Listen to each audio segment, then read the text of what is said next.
to follow up on Tantoco case, I would like to reiterate that Senator Amy Marcos issued a statement urging Malacanang to release a comprehensive report about what happened, the whereabouts of the First Lady. Do you see a need for this? Are you going to heed to this call?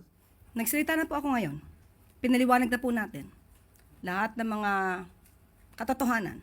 So, wag po tayo kasing maniwala masyado sa drama, sa gimmick, sa gawa-gawang kwento.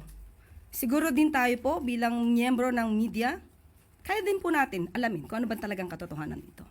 So, sinasabi ko na po, yung police report na yan, it's a fake document. Pero how's the First Lady use it? Walang, okay lang siya. Alam niya kasi po yung katotohanan. Sa totoo lamang po ayaw niya sana to nang lumaki pa dahil ang administrasyon na ito ay para ipakita ano bang ginagawa ng Pangulo, anong trabaho ng Pangulo, at paano ba kami magtrabaho para sa taong bayan. Pero pilit na ginigiba, pati ang unang ginang, para maapektuhan ng Pangulo at ang kasalukuyang administrasyon.